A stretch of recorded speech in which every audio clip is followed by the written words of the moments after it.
मन में चाहत है कि गुलामी के दिन खत्म होने चाहिए।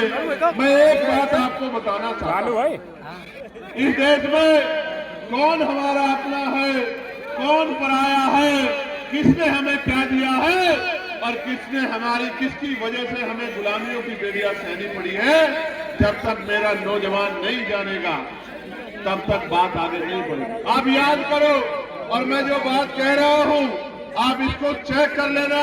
मैंने पार्लियामेंट में बात कही थी कि हमें जो भी अधिकार मिले हैं वो मांगने से नहीं मिले मेरे लोगों। उन अधिकारों को हमारे महापुरुषों ने अपने 4-4 बच्चों का बलिदान देकर छीनने का काम किया, लड़ लड़ के लेने का काम किया। मैं इसका एक उदाहरण बताता हूं, बाकी उदाहरण आपको किताबों में पढ़ने हैं। मैं आपको याद दिला देना चाहता हूं कि जब भारत गुलाम था तो गुलाम भारत में 1919 से पहले 3% लोग वोट करते थे। कितने परसेंट लोग? जोर से बताओ, जोर से बताओ। 3% लोग।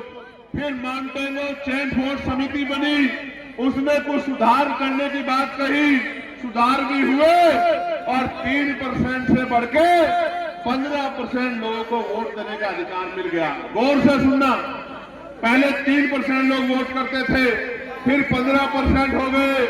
3 के बाद जो सुधार हुआ, उस सुधार में ये तय हुआ कि जिनके पास बहुत धन है उनको भी वोट का अधिकार मिलना चाहिए, जिनके पास जमीनें हैं, जमींदार हैं, उनको भी वोट का अधिकार मिलना चाहिए, जिनके पास जो टैक्स पेयर है, व्यापारी है, बिजनेसमैन है, उनको भी वोट का अधिकार मिलना चाहिए। जो बहुत पढ़े लिखे हैं उनको भी वोट का अधिकार मिलना चाहिए, और जो राजा महाराजाओं के परिवार से आते हैं उनकी पीढ़ियों को भी वोट का अधिकार मिलना चाहिए।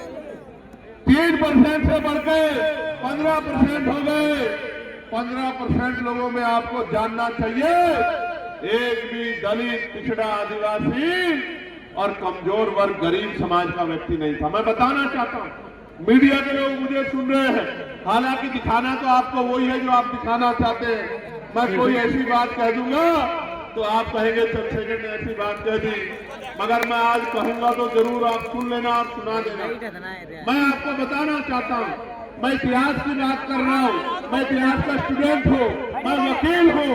15% लोगों में देश को जानना चाहिए, एक भी दलित, पिछड़ा, आदिवासी नहीं। कौन थे? सामान्य जाति के लोग। कौन थे? सामान्य जाति के लोग। कौन थे? सामान्य जाति के लोग। सामान्य में भी जो गरीब सामान्य थे वो भी नहीं थे। कौन थे? जो मजबूत, ताकतवर, पैसे वाले, संपन्न सामान्य जाति के लोग थे, वही वोट का काम इस देश में करते थे, वही वोट का काम इस देश में करते थे, और उन्हीं के द्वारा सरकारें अंग्रेजों के राज में चुनी जाती थी। मैं आपको एक और जानकारी देना चाहता हूं, मेरी माए बहनें बहुत बड़ी पैमाने पे आई हैं अपने बच्चों को आशीर्वाद देने। मैं आपको बताना चाहता हूं, एक भी महिला को किसी भी जाति, किसी भी धर्म की हो, वोट डालने का अधिकार भारत में नहीं। ये वोट का अधिकार कैसे मिला, किसने दिलाया? ये वोट का अधिकार 1919 के बाद बाबा साहब अम्बेडकर ने बहिष्करण सभा बना के और मेमोरेंडम दिया, और उस मेमोरेंडम की जांच करने साइमन कमीशन आया, और साइमन कमीशन की रिपोर्ट के आधार पर गोलमेज कॉन्फ्रेंस हुआ, और उस गोलमेज कॉन्फ्रेंस में बाबा साहब अम्बेडकर ने आपको, मुझे और मेरे जैसे करोड़ों लोगों को वोट का अधिकार दिलाने का काम किया। देश की हर महिला को वोट का अधिकार दिलाने का काम किया। इसलिए समझो, ये वोट हमें मांगने से नहीं मिली मेरे लोगों, मेरे भाइयों, मेरे बड़े अभिभावकों, मेरी माँ, मेरी बच्चियों, मेरी बहनों, मेरी दादी और चाचियों, ये वोट का अधिकार बाबा साहब अम्बेडकर के 4-4 बच्चों की कुर्बानियों से मिला है। मेरी बात को आप याद रखना। और आज FIR के जरिए मुख्यमंत्री जी ने कहा 4 करोड़ वोट कट गए हैं, और अब जब FIR का आंकड़ा आया तो 2,89 लाख लोगों का वोट कट गया। 2,89,00,000 लोगों का वोट कट गया।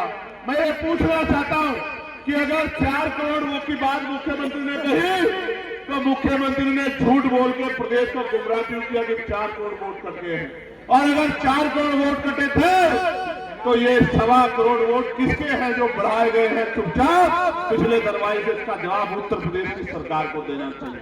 प्यारे साथियों, ये वोट का अधिकार है तो आपकी गलियों में बड़े बड़े महले वाले, बड़ी बड़ी गाड़ियों वाले, बड़े हेलीकॉप्टर वाले, बड़े बड़े कुर्तों वाले, जिनको आपसे बदबू आती है तो वो आपके भी मोहल्लों में आ जाते हैं, आपकी गलियों में आ जाती है। जहां गाड़ियां नहीं जाती, जहां मोटरसाइकिल नहीं जाती, जहां कीचड़ है, जहां सड़क भी नहीं, जहां रेत है, गारा है, वहां जहां हमारे लोग पैर को ऊपर, पजामा ऊपर करके निकलते हैं, वहां भी लोग आते हैं चुनाव के समय, क्योंकि बाबा साहब अम्बेडकर ने आपको वोट का अधिकार दिलाया। इसलिए वोट का अधिकार आपने चला लिया, कोई गरीबों की बस्ती में नहीं आएगा। मेरी बात को आप याद रखना। अभी बांग्लादेश में दीपू दास की पीट के हत्या कर दी जला के। मीडिया के लोगों ने बड़ा हल्ला मचाया, मुझसे भी कई मीडिया के लोगों ने कहा, मैंने उसको अपनी बात भी रखी। मेरा कलेजा छन्नी होता है जब दीपू दास को वहां मारकर जलाया जाता, मेरा कलेजा छन्नी होता है। लेकिन इस भारत के कोने कोने में जब हर जिले में किसी भी दीपू दास को रोज मारा जाता है तो भी मेरा कलेजा छन्नी होता। तब मीडिया का कलेजा छन्नी नहीं होता, कभी नकली नेताओं का कलेजा छन्नी नहीं होता, तब भी मेरा कलेजा छन्नी होता है। आप क्या जाने मेरे दर्द को? ये मीडिया के लोग, ये सरकार के लोग क्या जानेंगे मेरे दर्द को? जब राजस्थान में मटकी छूने पे इंद्र मेघवाल को मारा जाता है, जब मूछे रखने पे जितेंद्र मेघवाल को मारा जाता है, जब ओम प्रकाश रैगर फांसी लगा लेता है, जब पूरे प्रदेश में, उत्तर प्रदेश में मेरी बच्चियों को नोचा जाता है, उनके कपड़े फाड़े जाते हैं, तो मेरा कलेजा छल्ली होता है। तुम्हें क्या पता मेरे दर्द का? जिस दिन चंद्रशेखर आजाद इन गरीबों की ताकत से आगे बढ़ गया, किसी गुंडे की हिम्मत नहीं होगी मेरी बच्ची मेरे नाम उठाकर देख ले। याद रखना मेरी बात। अभी तो मौसम बदल रहा है, अभी मौसम बदल रहा है, तो ये मुझसे कहते हैं हम बोलते नहीं। मैं तो रोज बोलता, मैं जानता अगर कहीं किसी पे अन्याय होगा तो भीम आर्मी के लोग बोलेंगे, आजाद समाज पार्टी के लोग बोलेंगे। लेकिन मैं आपसे जानना चाहता हूं, जब आप भूखे सोते हो तो क्या किसी महल वाले को दुख होता है क्या? जब आप प्यासे सोते हो, प्यासे रहते हो, किसी बड़ी गाड़ी वाले को दर्द होता है क्या मेरे लोगों? जब आपकी जेब में पैसे नहीं होते और आपको सामान खरीदना होता है, बाजार में निकलते हो, पेट में हाथ फेर के वापस आ जाते हो, अपने सपनों को तोड़ देते हो, ताकि आप किसी पैसे वाले को, किसी नेता को दर्द होता है क्या?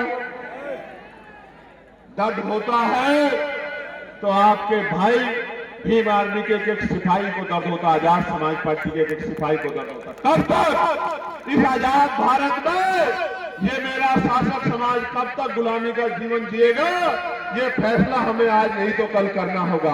आप उठा के देखो, जो मेरा कलेजा पूछना चाहते थे, जो पूछना चाहते थे चंद्रशेखर क्यों कम बोलते हैं ऐसे मामलों पे, मैं उनको पूछना चाहता हूं। एनसीआरबी का डाटा कहता है कि लाखों महिलाओं के साथ रेप हत्याएं होती है। आप जाति का डिडोरा लेके घूमते हो, मैं गारंटी देके कहता हूं 90% बच्चियां SC, ST, OBC और माइनॉरिटी समाज की है। आप उठा कर देख लो। तो तब इस मीडिया का कलेजा छलनी क्यों नहीं होता? तब इन सरकारों का कलेजा छलनी क्यों नहीं होता?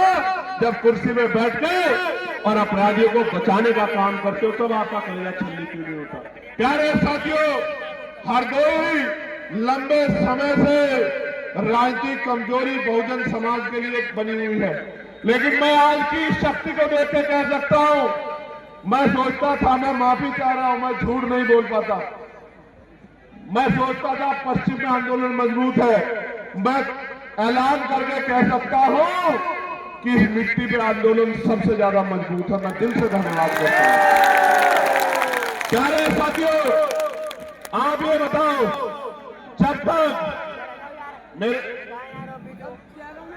जब तक आपकी जेब में पैसा नहीं आएगा, गौर से सुनना मेरी बात, जब तक मेरे भाइयों जहां तक आवाज जा रही है, जहां जिस हालात में उसी में सुन लो, क्योंकि अगर एक दूसरे को बिठाने के चक्कर में पड़ोगे तो चीजें खराब हो जाएगी। आपको अगर सुई भी लगेगी तो मेरा कलेजा छल्ली होगा, आप मेरी पीड़ा को समझो। मैं आपको पूछना चाहता हूं, जब तक इस नौजवान की जेब में पैसा नहीं आएगा, जब तक पढ़े लिखे नौजवान को नौकरी रोजगार नहीं मिलेगा, आप बताओ हमारे हालात कैसे बदलेंगे? बताओ, क्या बदल सकती है? देखो मेरी बात पर गौर करो। आजाद भारत है ना, सबको बराबर का अधिकार कहता है ना संविधान, अवसर की क्षमता है ना। मेरी माँ यहां बैठी है, मेरी माँ हाथ उठा के बता दें, अगर जिन माओं ने हवाई जहाज का सफर किया, जरा एक बार हाथ उठा के मुझे दिखा दें। क्यों, क्या मेरी माँ को हवाई जहाज का सफर करने के लिए अवसर नहीं मिलना चाहिए क्या? क्यों नहीं मिल रहा? आपको पता है, ये हवाई जहाज, ये हेलीकॉप्टर, ये अमीरों के जेब का सामान है, गरीबों के जेब का नहीं। समय बदलेगा, समय बदलेगा, मेरी बात को याद रखना। जो आज तक ट्रेन के डब्बे में नहीं चढ़ी एसी वाले में, उस अपनी माँ को, बहन को हेलीकॉप्टर हवाई जहाज में बिठाने का, उसको सम्मान दिलाने का काम उनके बच्चे करेंगे। मेरी बात को अपना। लेकिन मैं पहली बार नौजवानों से कर रहा था, मैं नौजवानों से पूछना चाहता हूं, जब धीरे धीरे आरक्षण खत्म हो जाएगा, सरकारी नौकरियां खत्म हो जाएगी, तो आरक्षण स्वतः खत्म हो जाएगा, तो इस देश में जहां इतनी गैर बराबरी जातिकरण के नाम पे, तो आप गरीबों को कुर्सी पे कदम बैठेंगे। इसलिए मैं पार्लियामेंट में बिल लेके आया कि निजी क्षेत्रों में आरक्षण व्यवस्था लागू होनी चाहिए। आप बताओ, होनी चाहिए नहीं होनी चाहिए? होनी चाहिए। होनी चाहिए नहीं होनी चाहिए? तो अगर आप मानते होनी चाहिए, तो अब आप जनवरी के बाद तैयार हो जाना। हम लोग निजी क्षेत्रों में 80 ओबीसी के लोगों को आरक्षण मिले, इसके लिए हम लोग पूरे प्रदेश में यात्रा करने का काम करेंगे। तैयार होनी, तैयार हो? बताओ।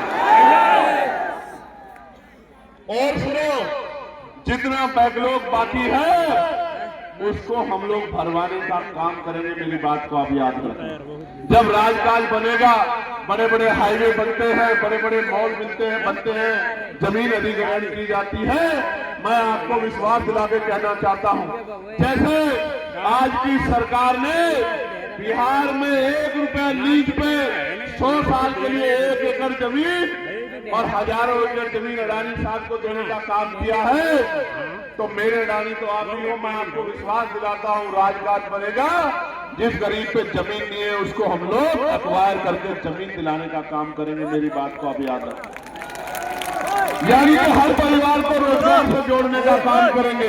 मैं तो पार्लियामेंट में आशा बहनों की वेतन वृद्धि, आंगनबाड़ी बहनों की वेतन वृद्धि, भोजन माताओं की वेतन वृद्धि, शिक्षा मित्रों की वेतन वृद्धि, अनुदेशकों की वेतन वृद्धि, पीआरडी के जवानों की वेतन वृद्धि, होमगार्ड भाइयों की वेतन वृद्धि, पंचायत सहायकों की वेतन वृद्धि, चौकीदार भाइयों की वेतन वृद्धि, सबके लिए मैं पार्लियामेंट में आवाज उठाने का काम करता हूं। और पुलिस के जो भाई हैं, इनको 8 घंटे की ड्यूटी मिले, सप्ताह में 1 दिन छुट्टी मिले, बॉर्डर स्कीम खत्म हो, वेतन विसंगतियां दूर हो, बीएड के भाइयों को, जो बीएड करे भाई हैं, उनको अध्यापक की नौकरी मिले, बीटीसी के भाइयों बहनों को नौकरी मिले, इसके लिए मैं पार्लियामेंट में लगातार आवाज उठाता हूं। लेकिन जब मैं, हमारी संख्या कम है, जब मैं आवाज उठाता हूं तो वो सोचते हैं इस आवाज को दबा दिया जाए। कोई अधिकारी मुझे फोन करके कहता है कि आपकी संस्था छीन लेंगे। मैं उनसे यही कहता हूं हाथ जोड़ के कि वोट का अधिकार बाबा साहब ने दिया था और वोट देके इन लोगों ने पार्लियामेंट में भेजा है। वोट देके कामयाब बनाना या कमजोर करना वो इनके हाथ में है। इनको फैसला करना है कि ये क्या चाहते हैं। आप ये बताओ, आजाद समाज पार्टी को मजबूत होना चाहिए नहीं होना चाहिए? बताओ। होना चाहिए। आजाद समाज पार्टी की ताकत बननी चाहिए नहीं बननी चाहिए? देखो आज किस तरह के दिन आ गए हैं कि मध्य प्रदेश में संविधान निर्माता बाबा साहब अम्बेडकर का पुतला जलाया जा रहा है। क्या ये तकलीफ दे है या नहीं है? बताओ। क्या हमारे सीने में आग लगनी चाहिए नहीं लगनी चाहिए? मैंने सरकार को चैलेंज किया है कि अगर 72 घंटे पे उन पे अपराधियों पे कार्रवाई नहीं हुई तो मैं पैदल ही ग्वालियर के लिए निकलूंगा और किसी कीमत पे पीछे हटने वाला नहीं हूं, क्योंकि हम अपने महापुरुषों का अपमान किसी भी कीमत पर नहीं सहेंगे। प्यारे साथियों, लड़ाई गंभीर है, समय कम है,